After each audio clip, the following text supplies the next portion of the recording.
আমি আমার বক্তব্যের কোথাও আমি এই শব্দ উচ্চারণ করিনি বা এই বাক্য বলিনি যে আমাকে যেন বরাদ্দ বঞ্চিত না করা হয়। আমি সেটি বলেছি যে আমার এলাকার মানুষকে যেন কোনোভাবে আমার বক্তব্যের কারণে আমার এলাকার মানুষকে যেন বঞ্চিত না করা হয়, 1 নম্বর বিষয়। 2 নম্বর বিষয়, মাননীয় স্পিকার, আজকেও এই সংসদে আমরা দেখেছি যে জুলাই সংশ্লিষ্ট কিছু আমাদেরকে মিন করে একটা কথা বলা হয়েছে যে আমরা আগে রিকশায় চড়তাম, এখন আমরা গাড়িতে চড়ি। মাননীয় স্পিকার, এই সংসদে আজকে সরকার যারা আছে, আমি আপনাদের কাছে বিনীতভাবে অনুরোধ করব, এখন সরকারের যেই গোয়েন্দা সংস্থাগুলো আপনাদের নিয়ন্ত্রণে, ডিজিএফআই, এনএসআই, পুলিশ, তারপর হচ্ছে মিলিটারি, সবাই আপনাদের নিয়ন্ত্রণে।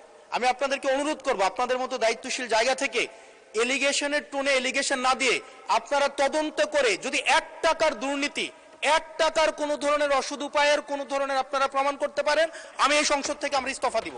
ধন্যবাদ মাননীয় সদস্য, ধন্যবাদ।